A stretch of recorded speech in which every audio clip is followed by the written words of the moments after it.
2학기 때는 뭐다? 엄청나게 중요하다. 왜? 대수와 어디? 미적분에 직접적인 영향을 미칠 것이기 때문에 2학기 때 되게 많은 에너지를 쏟아주셔야 된다. 그래서 1학기 때 우리 아이가 만약에 번아웃이 오거나 또는 수학 시험에 대해서 진절머리가 나는 경우들이 있더라도 그에 대응하는 논리들을 미리 이 영상을 통해서 챙겨 놓으셔야 우리 아이가 수학을 놓는 일이 없다. 왜냐하면 제가 솔직히 말씀드릴게요. 영어 잠깐 놓을 수 있죠. 국어 잠깐 놓을 수 있죠. 수학 놓으면 큰일 납니다. 정시 대박이 나는 케이스가 옛날만큼 없다는 얘기예요. 그러니까 1학년 1학기 시험을 만약에 망치면 같이 정시하자. 이런 논리로 아이들과 동화되지 말고 끝까지 내신 수학을 집중시켜서 시켜주셔야 되는 게 우리 어머님들과 아버님들이 지켜줘야 되는, 너무 심한 정도가 아니라면 수학 공부는 절대 놓지 말고 꾸준히 시켜주는 게 좋습니다. 저는 수학교육과 출신이지만 수학을 잘하는 애가 많겠어요? 못하는 애가 많겠어요? 압도적으로 못하고 싫어하는 애들 많죠. 근데 그때마다 아이와 너무 공감하면서 힘들지 하면서 잠깐 놓자 하면 입시적으로만 봤을 때 안 좋은 결과가 생기는 것들을 제가 많이 봤기 때문에 끝까지 내신으로 간다라고 생각해 주셔서 내신은 놓지 마세요. 반갑습니다. 확실함을 약속하는 실전 수학 개정교육과정 전문가 수학 강사 양지용입니다. 자, 여러분들 개정교육과정이다 하면서 정말 여러 가지 걱정도 많으실 거고 여러 가지 뜬 소문도 많으실 거고 공부도 많이 해보셨겠지만 아직 확실히 정리가 되지 않으신 분들도 정말 많을 것이라고 생각을 합니다. 자, 그래서 여기 칠판에 나와 있는 것처럼 내신, 수능, 입시까지 한 번에 아우르면서 정보까지 할 수 있는 방법을 제가 일목요연하게 정리해 드리도록 할 겁니다. 자, 아까 제가 소개해 드렸듯이 수학교육과 출신의 개정교육과정 전문가라고 제가 말씀을 드렸는데요. 이 영상을 끝까지 보시고 나면 이렇게 준비하는 게 옳게 된 준비구나. 우리 아이 입장에서는 개정교육과정이 아니라 그냥 딱 한 번의 교육과정을 성공적으로 준비할 수 있는 과정들이 양지용 선생님이 해주는 내용대로 따라가다 보면 완벽하게 준비가 될 수 있겠구나라는 걸 아마 아시게 될 겁니다. 자, 한번 시작해 보도록 할 테니까 어머님들도 끝까지 한번 살펴보시면서 집중해 주시길 바라겠습니다. 자, 일단 여기 나와 있는 것처럼 저도 개정교육과정이 진행이 될 때마다 정말 공부를 많이 하고 투자도 많이 하고 여러 가지 영상도 찾아보고 책도 찾아봅니다. 하지만 여기 나와 있는 것처럼 다들 개정 즉 공급자 입장에서, 강사들의 입장에서 어떻게 바뀌어 있는지만 다들 강조를 하시고 우리 아이 입장에서 언제 어떤 걸 공부해야 되는지는 구체적으로 말씀하시는 분들은 없어서 저는 개인적으로 좀 안타까웠어요. 그래서 그 아쉬운 점들을 좀 소개하고자 언제 어떤 것들을 공부해야 되는지 다시 한번 말씀드려보도록 할게요. 우리 아이에게는 한 번뿐인 고등학교 생활 아니겠습니까? 자, 우리 아이가 둘째, 셋째면 기존 교육과정이 뭔지 어느 정도는 학부모님들도 알고 계실 거예요. 우리 아이가 고1 때는 뭘 배우고 고2 때는 뭘 배우고 이런 것들이 다른 과목엔 그런 게 없지만 수학은 위계성이 있고 그 학년에 배워야 되는 내용들이 나라에서 어느 정도 지정해 주기 때문에 그걸 따라가야 되는 게 너무 중요하거든요. 그런데 이게 이번에 완전히 많이 바뀌기 때문에 우리 아이가 만약에 첫째 아이라면 이 모든 것들이 다 새로우실 겁니다. 그래서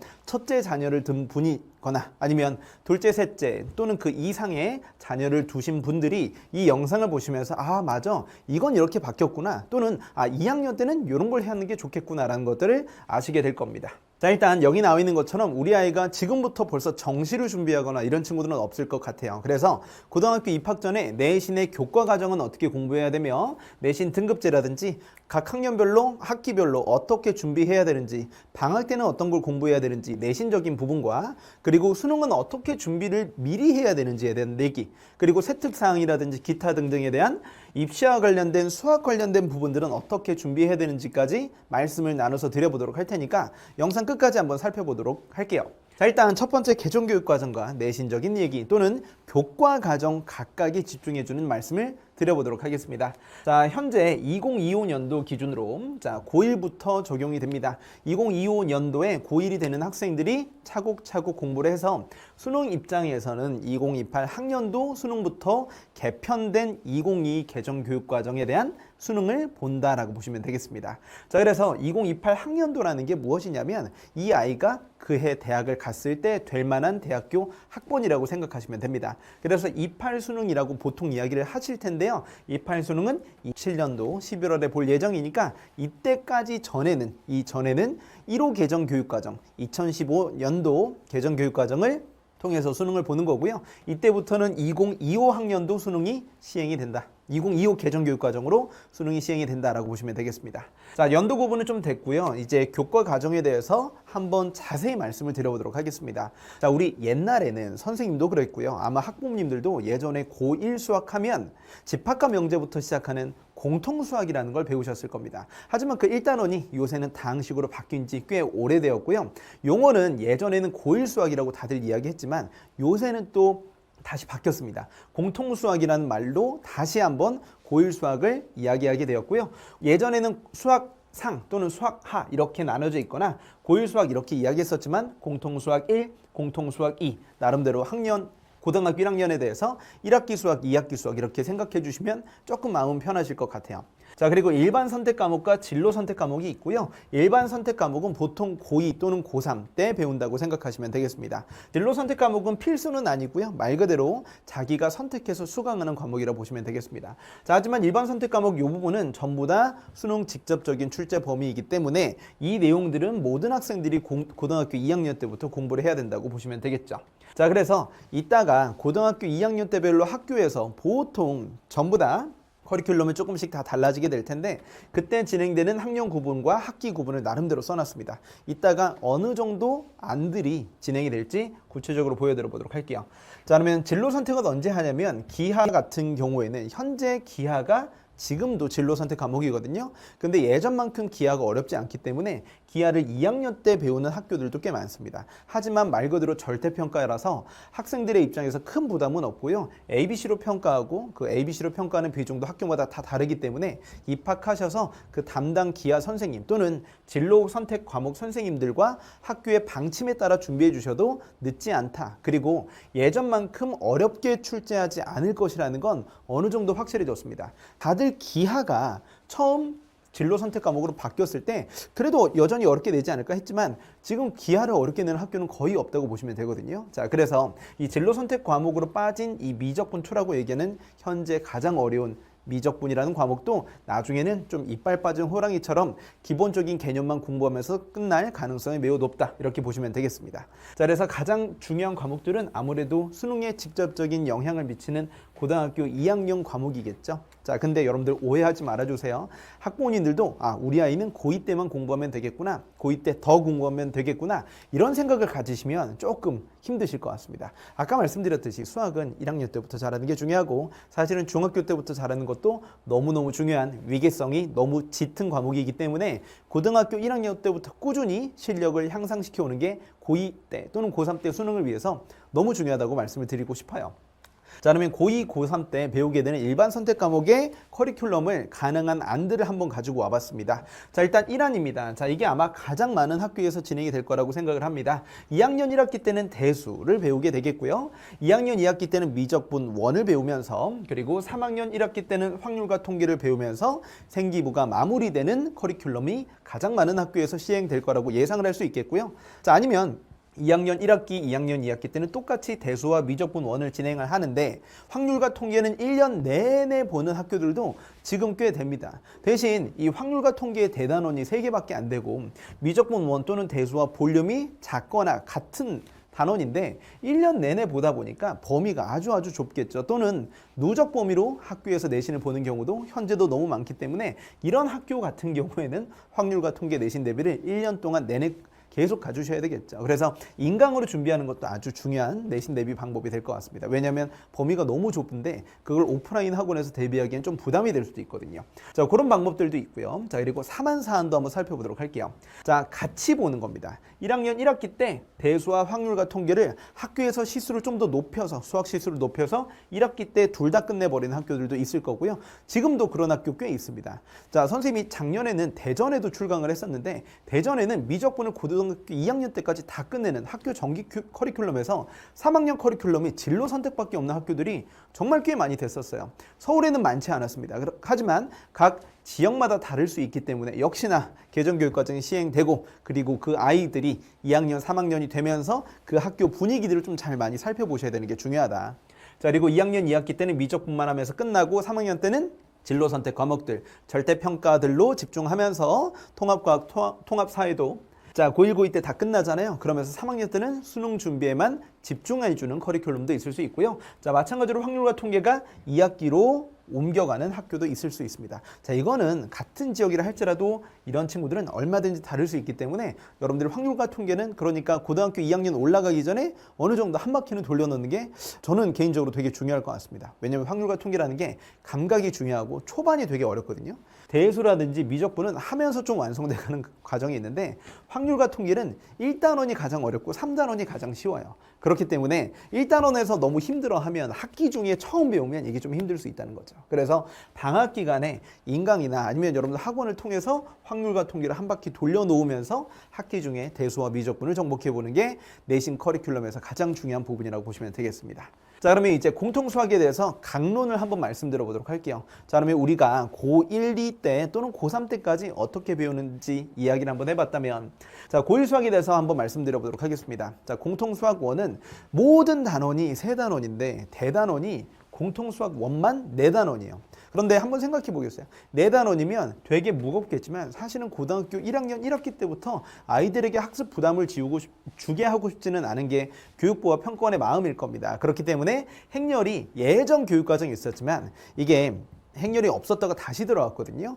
자, 요새 가장 핫한 학문이 학문이라기보다는 핫한 여러 가지 내용들 중에서 인공지능이 있는데 인공지능, 머신러닝 뭐 이런 것들을 공부하게 되려면 선형대소라는 이공계 과목이 가장 필수적인데 그 선형대소를 공부할 때 가장 기본적인 연산을 해줘야 되는 게 바로 행렬의 이해입니다. 옛날에는 행렬이 수능에도 나왔고 아주 중요하고 어려운 과목이었지만 거기에서 요새는 팔다리를 다 잘라놓고 정말 쉽고 기초적인 내용들만 고1 수학에 넣어놨기 때문에 수능에는 편입되지 않게 가벼운 단원으로만 4번째 단원에 넣어놨고요. 경우의 수가 맨 뒤에 있었지만 중간으로 옮겨와서 나름대로 1학년 1학기 때 중요한 과목이 되어버렸습니다. 왜냐하면 확률과 통계가 전체 공통 과목이 되어버렸으니까요.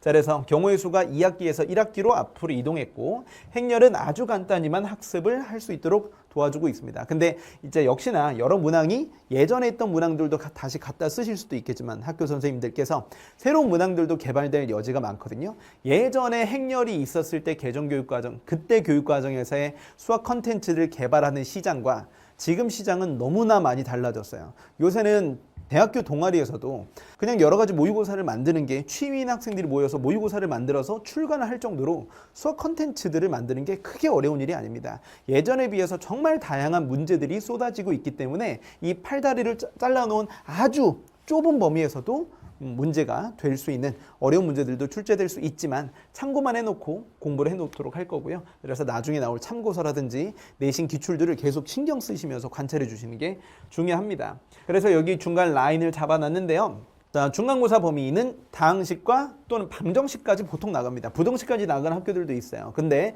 방정식 정도까지 보통 끝나기도 하고요. 경우의 수 자체가 볼륨이 많지는 않기 때문에 경우의 수 행렬 이렇게라기보단 부등식까지 포함해서 1학기 기말고사를 볼 가능성이 매우 높습니다. 그렇게 여러분들이 공부를 미리 예상해서 끊어주시면 될 것 같아요. 자, 그러면 이제 공통수학 2 2학기 내용 한번 가보시면 2학기 내용이 이게 정말 중요합니다. 근데 여러분들 미리 우리 학부모님들 미리 이야기 한번 해보도록 할게요. 우리 아이가 고등학교 1학년 때까지 열심히 공부를 하겠지만 앞으로도 쭉 열심히 하겠지만 중학수학과 고등수학이 다르다는 얘기는 정말 많이 들어보셔서 아실 거고 아마 학부모님들께서도 직접 경험을 해서 또는 우리 첫째 아이, 둘째 아이를 통해서 미리 경험하셨다면 고등수학은 완전히 차원이 다를 거라는 건 알고 계실 겁니다. 근데 우리 아이가 중학교 때까지는 나름대로 잘했지만 근데 고등학교 1학년 시험을 딱 보고 나서 풀이 죽어서 수학을 놓는 경우들이 꽤 있어요. 정말 많아요. 저는 고등학교 1학년 학생들 내신 대비도 10년 넘게 했었거든요. 근데 1학기 때 수학을 놔버리는 경우들이 정말 많습니다. 하지만 절대 그러시면 안 돼요. 왜냐하면 2학기 수학이 나중에 배울 대수와 미적분에 정말 직접적이고 강력한 영향을 미치기 때문에 2학기 수학은 정말 어르고 달래서 계속 시켜주셔야 됩니다. 그렇지 않으면 2학년 때 너무 힘들어질 거예요. 자, 그래서 한번 읽어보도록 할게요. 도형의 방정식, 집합과 명제, 함수와 그래프 이렇게 세 대단원이 있는데 중간에서 보통 이제 중간고사 범위가 끝날 겁니다. 집합이라든지 명제 초반 부분까지만 들어가게 될 가능성이 높고요. 그 뒷부분이 기말고사의 범위일 겁니다. 자, 직선의 방정식이라고 얘기하는 게 있었는데 그 직선의 방정식이 중등으로 넘어갔기 때문에 도형의 방정식에선 크게 달라질 건 없고요. 뭐 이런 것들은 강사한테 중요하지 학생들 입장에서 크게 지금 당장 설명해 들으시면서 중요한 건 아닙니다. 이렇게 하지만 2학기 때는 뭐다? 엄청나게 중요하다. 왜? 대수와 어디? 미적분에 직접적인 영향을 미칠 것이기 때문에 2학기 때 되게 많은 에너지를 쏟아주셔야 된다. 그래서 1학기 때 우리 아이가 만약에 번아웃이 오거나 또는 수학 시험에 대해서 진절머리가 나는 경우들이 있더라도 그에 대응하는 논리들을 미리 이 영상을 통해서 챙겨 놓으셔야 우리 아이가 수학을 놓는 일이 없다. 왜냐하면 제가 솔직히 말씀드릴게요. 영어 잠깐 놓을 수 있죠. 국어 잠깐 놓을 수 있죠. 수학 놓으면 큰일 납니다.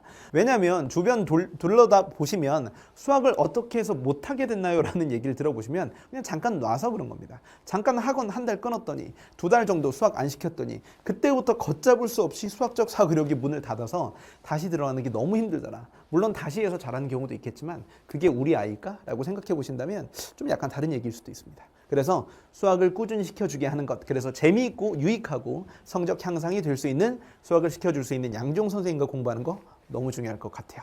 자, 그럼 이제 그 다음 대수에 대해서 이야기 한번 해보시면 대수는 현행 수학 교육 과정에서 수학 1에 해당하는 부분이라고 보시면 되겠고요. 거의 대부분의 학교에서 2학년 1학기 때 진행이 될 겁니다. 자, 대수라는 게 큰 수가 아니라 숫자를 다루는 학문이라는 겁니다. 자, 우리 수학이 영어로 매스매틱스인데 그 중에서도 수학의 종류가 되게 많아요. 통계학, 도형을 다루는 기하학, 미적분학 여러 가지가 있지만 자연수나 아니면 숫자에 대한 이론, 대수, 알지브라라는 과목이 바로 대수학입니다. 그래서 대수라는 과목으로 이름이 바뀌어서 지수함수, 로그함수, 삼각함수, 수열 이 단원이 크게 지금과 다르지 않게 들어가 있습니다. 자, 중간고사 범위는 지금도 삼각함수의 중간까지, 사인 법칙, 코사인 법칙 전까지나 아니면 삼각함수의 그래프 전까지 보통 들어갑니다. 자, 그 이후부터 끝까지가 기말고사 범위라고 보시면 되겠고요. 아마 크게 다르지 않게 거의 대부분의 학교에서 2학년 1학기 때 시행이 될 겁니다. 2학년 2학기 때는 미적분 1이 들어가고요. 현행 교육과정에 수학 2에 해당하는 교육과정입니다.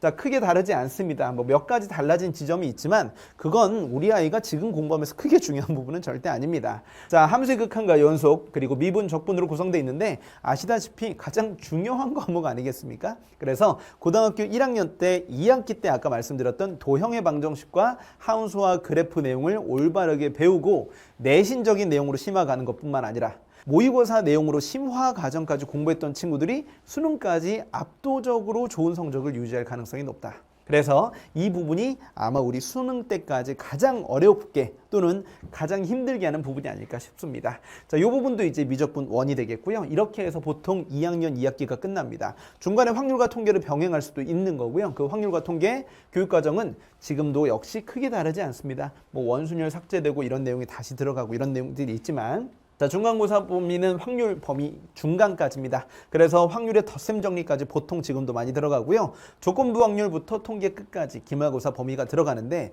만약에 이걸 1년 내내 볼 경우에는 경우의 수 1단원, 뭐 중간고사 경우의 수 중간까지 뭐 이렇게 좁은 범위에서 들어갈 수 있기 때문에 1년 동안 들어가면 우리 아이가 한번 생각을 해보도록 할게요. 다른 학교에서는 한 학기에 확률과 통계를 끝낸대. 근데 우리 아이가 갈 학교는 확률과 통계를 1년 내내 한대. 그러면 그 좁은 범위 내에서 깊게 내서 아이들을 변별해야 되기 때문에 오히려 확률과 통계를 더 열심히 공부해 줘야 되는 겁니다. 왜냐하면 깊게 나올 수 있으니까, 범위가 좁으니까. 아시겠죠? 그래서 오히려 확률과 통계가 우리 아이들 수능이든 내신이든 다시 한번 키포인트로 등장을 했다. 이건 아주 바람직합니다. 미적분이 없어진 건 너무 아쉽지만요. 자, 그러면 미적분 2 진로 선택 과목이죠. 개인적으로 미적분 2가 진로 선택 과목으로 들어가서 너무 아쉽겠지만 우리 교육부의 결정이니까 어쩔 수 없이 따라야 되겠고요. 자, 현재 미적분에 해당하는 이과 수학이라고 보시면 되겠습니다. 근데 이게 진로 선택으로 바뀌었고 몇 가지 뭐 달라진 지점이 약간씩은 있지만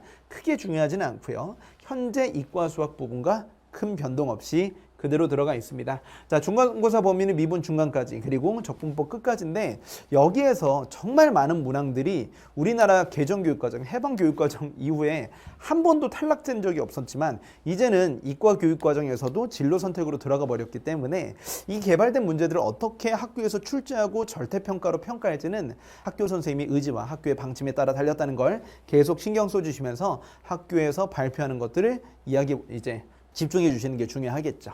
자, 그러면 우리 기하입니다. 기하는 2차 곡선에 대해서 조금 달라진 부분이 있지만 예전보다 조금 더 양이 늘어났습니다. 공간 벡터라고 얘기하는 어려운 부분이 들어가 있지만요. 지금 기하를 선택하지 않는다고 해서 큰 불리함은 없거든요.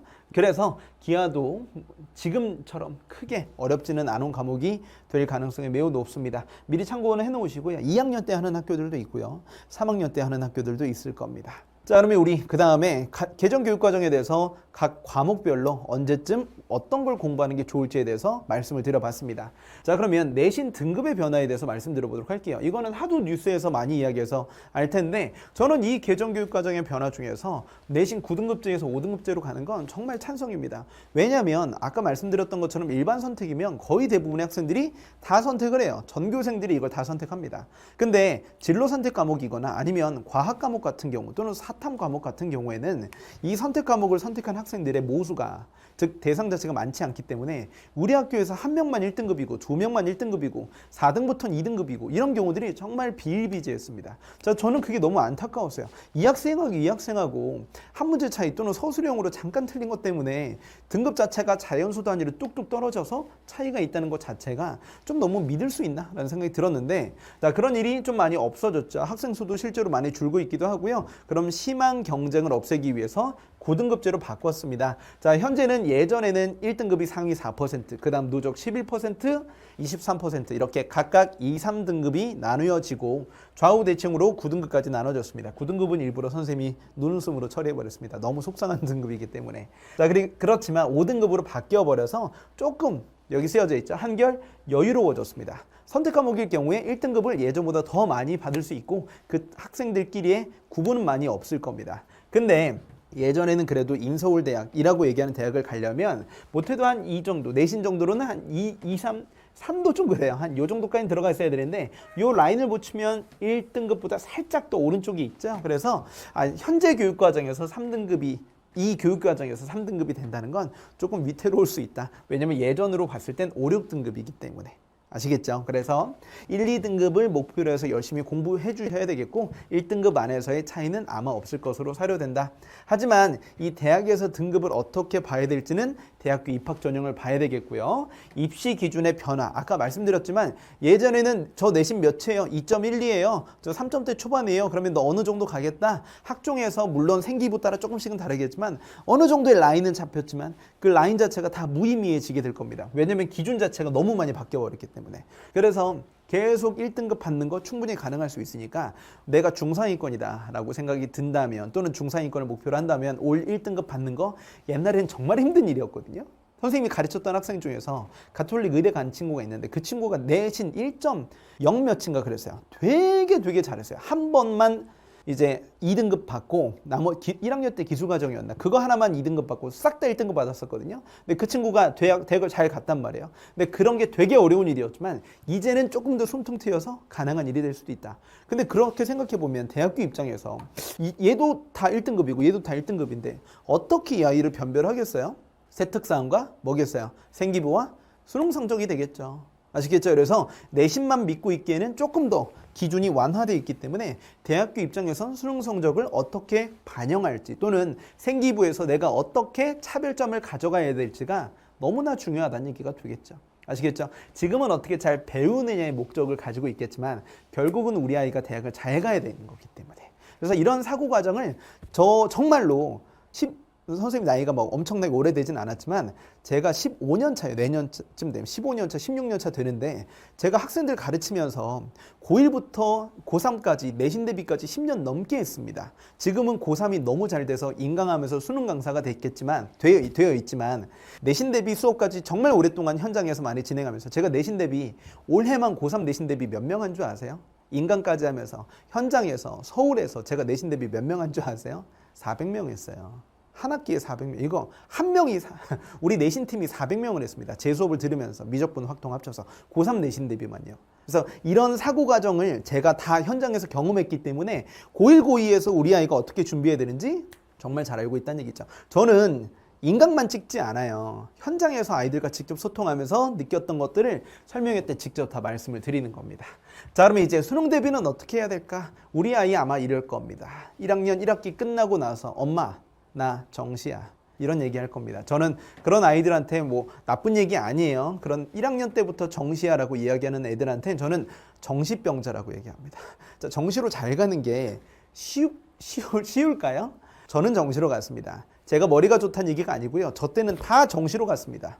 어머님 시대 때도 다 그럴 겁니다. 아버님 시대 때도 다 정시로 갔을 겁니다. 수시 자체가 많이 없었고, 아니 없었어요. 근데 요새는 다 수시로 갑니다. 그 얘기는 뭐냐면 정시로 가는 것 자체가 주변에서 쟤도 정시로 간다고 하겠지만 수시 원서를 미리 접수하기 때문에 정시에서 뭔가 차별점을 주면서 정시 대박이 나는 케이스가 옛날만큼 없다는 얘기예요. 그러니까 1학년 1학기 시험을 만약에 망치면 같이 정시하자. 이런 논리로 아이들과 동화되지 말고 끝까지 내신 수학을 집중시켜서 시켜주셔야 되는 게 우리 어머님들과 아버님들이 지켜줘야 되는, 물론 그 과정에서 각종 트러블이 생기면 더 상담을 많이 해야 되겠죠. 하지만 너무 심한 정도가 아니라면 수학 공부는 절대 놓지 말고 꾸준히 시켜주는 게 좋습니다. 왜냐면 수학 공부가 보통 쉽다고 이야기하는 친구들은 많이 없을 거예요. 극상위권을 제외하고 나서는 수학하는 게 힘들고 짜증나고 괴로울 겁니다. 근데 그때마다 아이와 너무 공감하면서 힘들지 하면서 잠깐 놓자 하면 나중에 그게 안 좋은 결과, 그러니까 입시적으로만 봤을 때 안 좋은 결과가 생기는 것들을 제가 많이 봤기 때문에 미리미리 좀 신경을 써주시면서 어르고 달래줄 만한 여러 가지 논리와 당근들 같이 만들어주시면 너무 좋을 것 같아요. 저는 수학교육과 출신이지만 수학을 잘하는 애가 많겠어요? 못하는 애가 많겠어요? 압도적으로 못하고 싫어하는 애들 많죠. 그래서 그걸 잘 다룰 수 있는 여러 가지 멘트와 당근들과 구조와 논리들, 성공 사례들, 힘들었지만 잘된 사례들을 토대로 아이들을 잘 끌고 가지만 우리 아이는 이제 학부모님들은 우리 아이이기 때문에 같이 힘들어 하실 수가 있거든요. 그런 거 같이 신경 써주시고요. 아무튼 끝까지 내신으로 간다라고 생각해 주셔서 내신은 놓지 마세요. 옛날 같았으면 5등급 받았으면 1까지 가는 데 너무 힘들지만 아까 다시 보여드릴까요? 지금은 5등급 받으면 뭐 그렇지는 않겠지만 3등급 받아도 이게 가는 게 할 수 있다니까요. 몇 등급 받으면. 왜냐면 칸이 좁기 때문에. 넓기 때문에 금방 또 갈 수 있어요. 아시겠죠? 대신 또 걱정되는 건 내가 여기 있는데 정말 열심히 해봤자 여기까지 간다. 그럼 이게 지금 영어 절대평가가 그런 거거든요. 공부해도 3등급 안 해도 3등급, 그러니까 난 안 하고 다른 과목 하려다. 이런 일이 생길 수도 있어요. 근데 그건 좀 조심해 주셔야 돼요. 그래서 어찌됐건 만약에 3등급 후반이에요. 그러면 어떻게든 여기까지 왔다가 여기로 갈 수 있도록 같이 당근을 주시는 게 중요하겠습니다.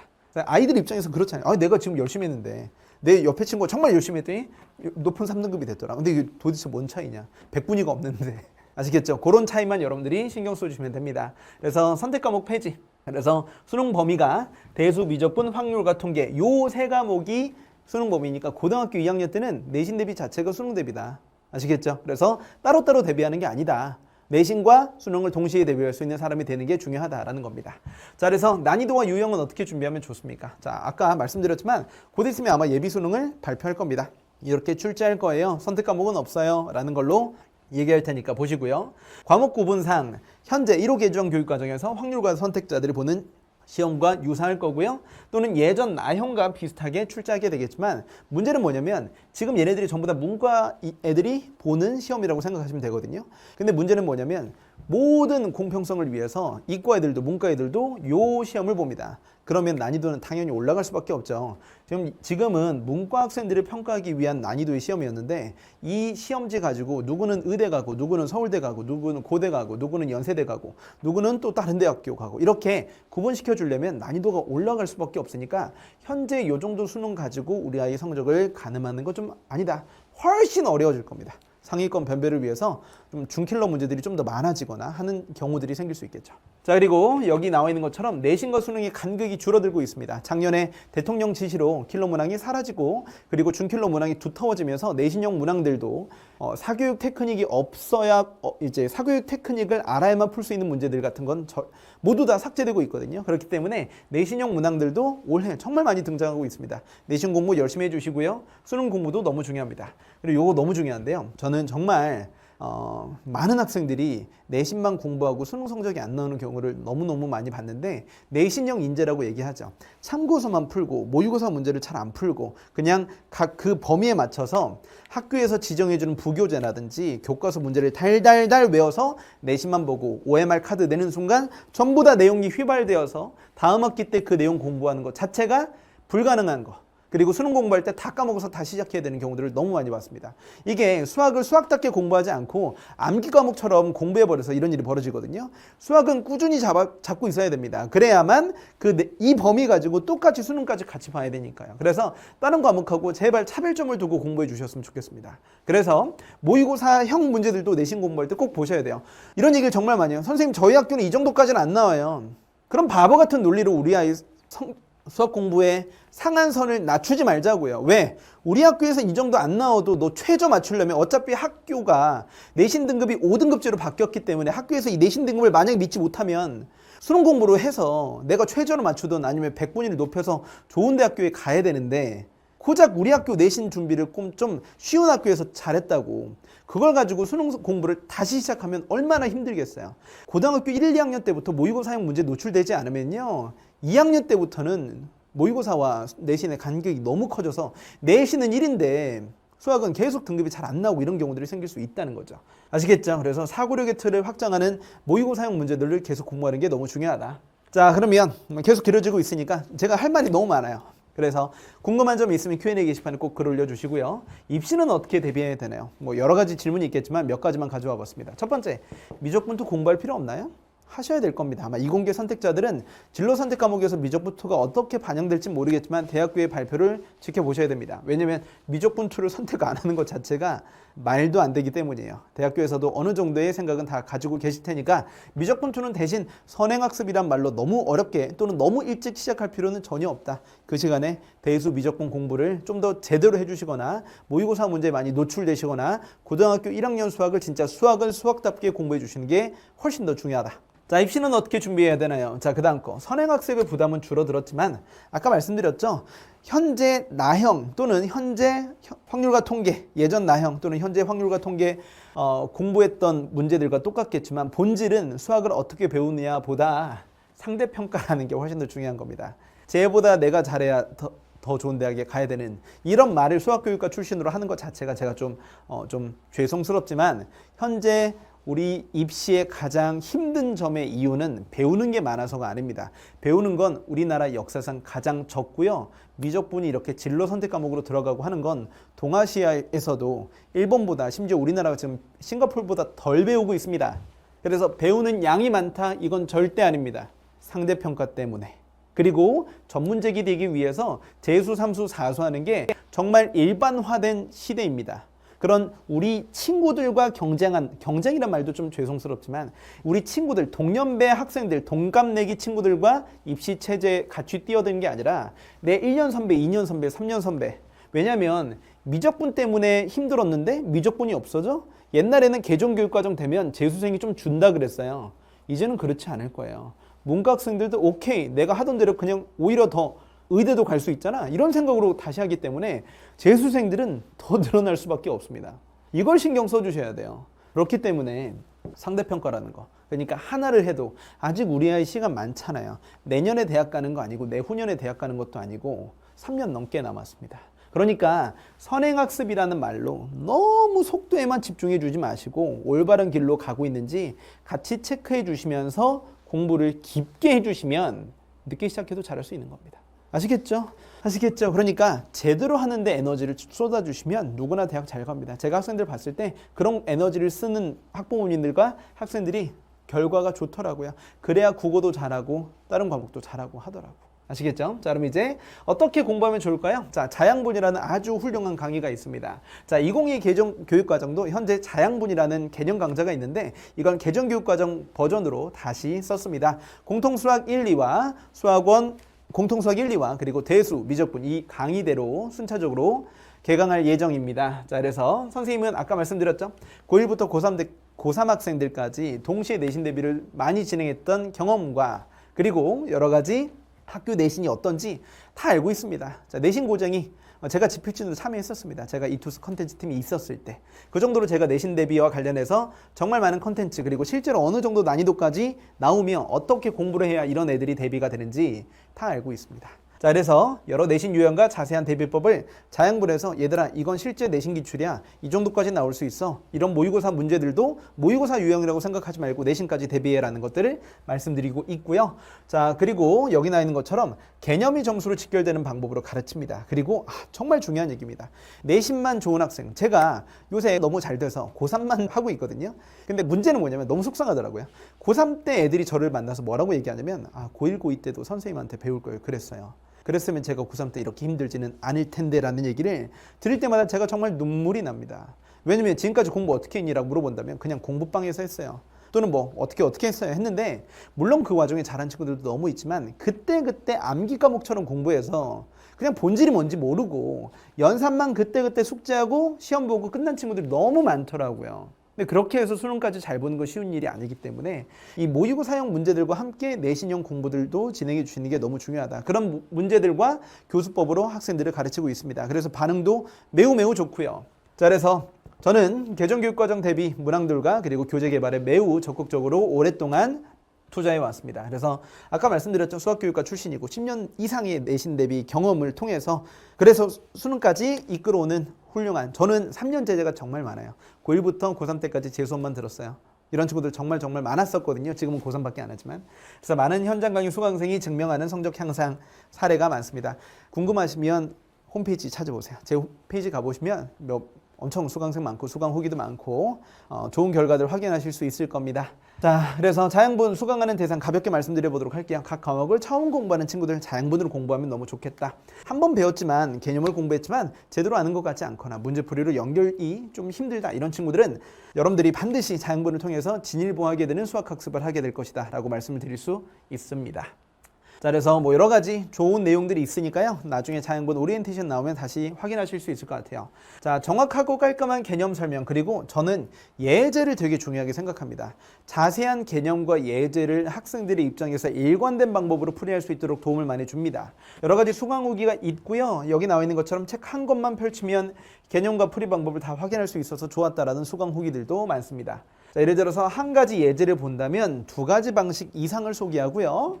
그리고 뭐 나중에도 드리겠지만 뭐 구조화되는 내용, 교과서에는 없지만 알아두면 좋은 내용들까지 한 번에 잘 순차적으로 가르칩니다. 이런 내용들로 학생들이 공부하면 내신과 수능 잘 대비할 수 있겠죠. 자, 여기 나와 있는 것처럼 개념 완성과 수능 기본 이론 정립에 꼭 필요한 문항들, 그리고 패턴 앤 포인트라고 제가 유형을 다 정리해 놓습니다. 그 유형별로 시작해서 점수로 직결될 수 있도록 제가 신경을 많이 쓰고 있으니까 자양분 기대해 주시면 너무 좋을 것 같습니다. 자, 그래서 뭐 나머지 내용들은 오리엔테이션도 찍을 테니까요. 그거 같이 확인 한번 해봐 주시고요. 수학 1등급의 자양분, 지금 당장 양지용 선생님과 함께 홈페이지 가셔서 커리큘럼이 어떤지 확인해 주시면서 개정교육과정 제가 어떻게 대비해야 되는지 내신적, 수능적, 입시적으로 다 정리해 드렸습니다. 그 내용을 통해서 같이 진일보에서 성공하는 수학학습법을 통해 대학 입시까지 올바르게 골인했으면 좋겠습니다. 자, 본 강의에서 만나도록 할게요. 안녕.